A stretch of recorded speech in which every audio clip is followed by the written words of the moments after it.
The FIA has wasted no time in making changes this season, introducing a strict new rule regarding rear wing flexibility right after the first race. It's clear they weren't entirely convinced by what they observed on the track. Initially, a 2 mm slot gap tolerance seemed sufficient, but that stance has now shifted dramatically. The governing body has decided to tighten regulations, reducing this allowance by more than 75%. This sudden adjustment raises a crucial question: which teams will be impacted the most? And more importantly, was Red Bull right all along? Debate surrounding flexible front and rear wings has been a hot topic throughout the 2024 season. But it's the rear wing that has sparked the most controversy, especially after McLaren appeared to gain a massive advantage on low downforce circuits, particularly in Baku. That's where they were caught in the spotlight, prompting the FIA to step in with new regulations. Under this revised rule, the maximum permitted opening of the slot gap under a symmetrical load of 750 newtons was initially set at 2 mm. However, Red Bull had already expressed concerns during pre-season testing in Bahrain, warning that this loophole, nicknamed the Mini-DRS across the F1 world, could resurface in 2025. Pierre Wack voiced his worries early on, suspecting that McLaren and Ferrari had discovered ways to push the boundaries of the regulations even further. The turning point came after the race in Melbourne, when the FIA's concerns intensified. While it's not easy to detect these flexing mechanisms with the naked eye, detailed images and comparisons have provided undeniable proof. When exposed to aerodynamic forces, the wings still show movement, something the FIA is now determined to eliminate. From the upcoming Chinese Grand Prix onwards, this revised rule will take full effect, with the most stringent enforcement set for Suzuka. While a minor tolerance will be allowed in China due to the short-notice nature of the change, by the time the race reaches Japan, there will be no room for flexibility. Starting this weekend, teams will have to comply with a much stricter limit on rear wing flexibility. The new regulation allows for a deflection of just by 25 mm, with a temporary tolerance of 0.2 meters in China due to the sudden rule change. However, once the season moves to Suzuka, that extra tolerance will be completely removed, meaning the maximum permitted slot gap deflection will be locked at 0.5 mm. A crucial detail in this updated rule is how the distance between the main plane and the flap is measured. This gap must remain within the 0.5 mm limit when a vertical load of 75 kg is applied to either end of the rear wing's main plane. The impact of this regulation won't be felt equally across the grid. Some teams are expected to suffer more than others. Red Bull believes that McLaren and Ferrari will be hit the hardest. If we analyze the rear wing of the MCL39 closely, it raises the question: does it comply with the new standards? The FIA certainly had its doubts, which is why they gathered substantial evidence before making this decision. The change wasn't made on a whim. It was a direct response to what was observed during the Melbourne Grand Prix. The FIA's official statement confirmed that footage of rear wing deformations, combined with static deflection tests in the FIA garage, provided enough justification to introduce a tougher test starting in China. More specifically, the rule now states that if a 75 kg vertical load is applied to either side of the rear wing's main plane, the gap between the flap and the main plane must not vary by more than 2 mm. But for Shanghai, this limit has been further reduced to just 0.5 meters, with a temporary 0.25 mm tolerance due to the short notice. The teams were officially informed of this updated test on Monday, March 17th. Interestingly, despite the FIA's intervention, they also confirmed that all cars tested in Melbourne complied with the existing regulations at that time. So while no team was technically in violation during that race, the governing body clearly wasn't satisfied with how some teams were using the flexibility to their advantage. In situations like these, it's important to revisit the early warnings raised by Pierre Wack during pre-season testing. He was among the first to sound the alarm, suggesting that some teams had found ways to manipulate the Mini-DRS effect. When addressing the issue in the media, he specifically pointed toward McLaren and Ferrari, stating that they were still using techniques that allowed their rear wings to flex beyond what should be permitted. Meanwhile, within the Red Bull camp, there's a growing sense of optimism. Helmut Marko believes that tightening this regulation could significantly reduce McLaren's advantage. The Austrian veteran pointed out that while Red Bull trailed McLaren by half a second in preseason testing, by the time the race in Australia came around, the gap had already shrunk to just 2 or 3 tenths. Now, with these new restrictions in place, Red Bull is hopeful that the gap could close even further, potentially turning the tide in their favor. The FIA's decision to clamp down on rear wing flexibility was heavily influenced by footage captured during free practice sessions in Australia. Whether teams like it or not, the governing body now has substantial visual evidence suggesting that McLaren and Ferrari have been benefiting from this loophole. Of course, it's still unclear whether this rear wing flex is the sole reason for their advantage, but the data does raise suspicions. Take a closer look at the speed charts, and you'll notice something interesting.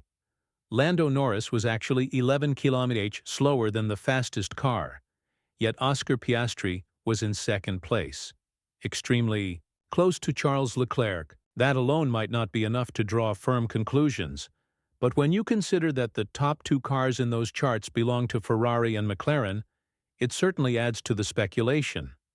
With this in mind, all eyes will be on these 2 teams as they prepare for the upcoming races. Even though the FIA has allowed a small 0.25 mm deflection tolerance for now, it's clear that McLaren and Ferrari will face intense scrutiny from both the media and their competitors. The question is, how much of their performance gain is truly linked to this rear wing flex, and how much of it comes from other strengths in their car design? One thing is certain. The overall performance of the McLaren MCL39 has been impressive, and a tweak to the rear wing regulations might not be enough to drastically impact their competitiveness. While the FIA is focusing on limiting rear wing flex, McLaren's success could also be attributed to other factors, such as efficient aerodynamics and improved tire management. Some have suggested that this rule change was specifically targeted at McLaren because of their dominance. But there's another argument to consider. Ferrari and Sauber have also adopted similar approaches to maximizing the slot gap, meaning the FIA's intervention wasn't solely about one team's performance. The real issue is that the original gap allowance was intended only for the DRS activation mechanism, not as an aerodynamic advantage. Using it in this way goes against the spirit of the regulations, which is why the governing body felt compelled to step in. This isn't the first time the FIA has had to act quickly to prevent teams from exploiting technical loopholes. Back in the 2023 Hungarian Grand Prix, Aston Martin introduced a completely legal rear wing that still had to be banned because it contradicted the so-called spirit of the regulations. The situation with McLaren and Ferrari is shaping up in a similar fashion. What's most telling is that, despite declaring all cars legal in Melbourne, the FIA still decided to introduce this stricter test. That alone suggests they weren't fully comfortable with the original 2 mm allowance. Even though the flex in the slot gap may seem minor, the aerodynamic advantage it provides could be substantial. That's exactly why the governing body has taken immediate action to ensure teams aren't gaining an unintended boost in performance. McLaren's recent step forward has been impossible to ignore. They built up a staggering 15-second gap in a relatively short stint under mixed conditions, demonstrating just how much progress they've made. Initially, Ferrari was expected to have the upper hand in wet conditions due to their car setup, but it turned out that McLaren's advantage carried over from qualifying into the race itself. Max Verstappen was among the first to highlight the tire advantage McLaren had over the rest of the grid. He openly admitted that Red Bull struggled to keep up, especially when it came to tire overheating and degradation. According to Verstappen, the biggest difference was seen on intermediate tires, which are softer than slicks.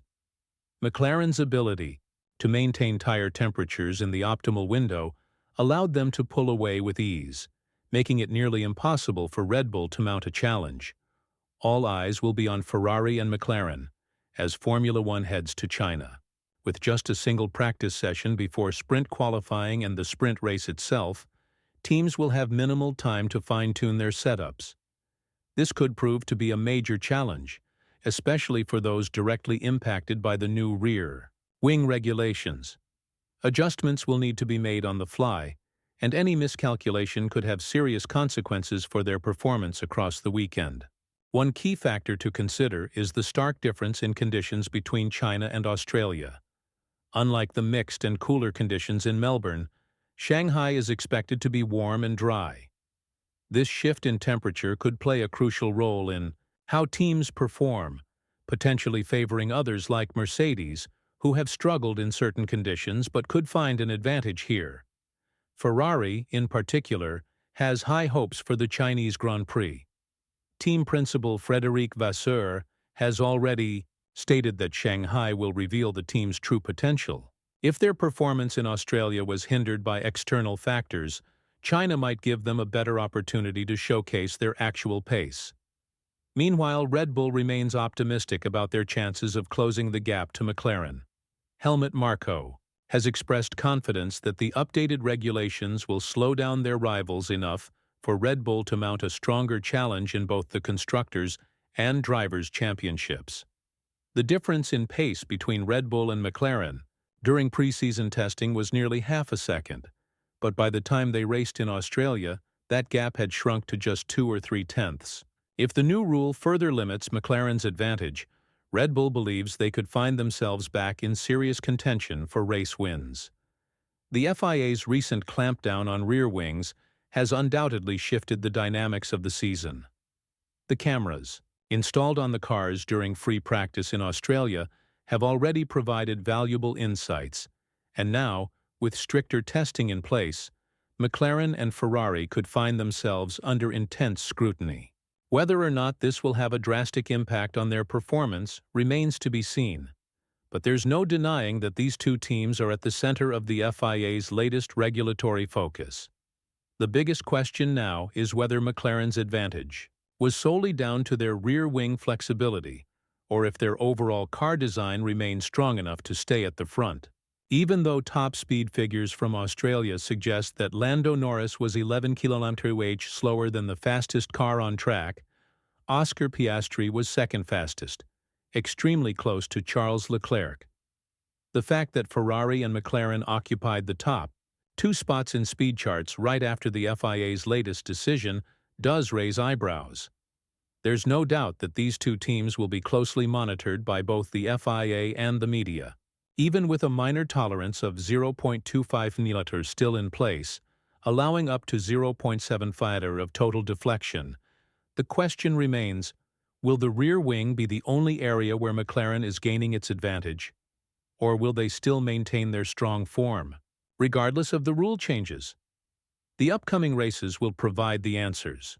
One thing is for sure, the balance of power in the championship could shift dramatically, depending on how effectively teams adapt to these new constraints. What do you think? Has Red Bull successfully pressured the FIA into leveling the playing field? Will McLaren and Ferrari struggle under these new regulations, or will they find another way to maintain their competitive edge? Let us know your thoughts in the comments. While McLaren and Ferrari are in the spotlight due to the FIA's new regulations, the real test will come on the track in China. The adjustments to the rear wing flexibility rules may cause a shakeup in the pecking order, but it's impossible to predict just how much of an impact they will have until the cars hit the circuit. Will McLaren's recent form take a hit? Will Ferrari struggle to maintain their pace? Or will both teams prove that their speed isn't just about wing flexibility, but a result of overall car performance? Red Bull, on the other hand, is eagerly watching the outcome. Helmut Marko and the team believe that the tightening of these regulations could bring them back into direct competition with McLaren and Ferrari. However, with Mercedes also looking to take advantage of the changing landscape, the fight at the front could become even more intense. One thing is certain, The Chinese Grand Prix will be one of the most crucial weekends of the season so far. With limited practice time, new aerodynamic restrictions, and different track conditions compared to Australia, teams will need to be at their absolute best to adapt quickly. Any miscalculation in setup could cost valuable points, and in a championship battle that is shaping up to be tighter than expected, every fraction of a second matters. Whether this rule change ends up balancing the grid or simply shifting the advantage elsewhere, one thing is clear. Formula One is as unpredictable as ever. The coming races will determine whether Red Bull's complaints have truly turned the tide or if McLaren and Ferrari can weather the storm and maintain their edge.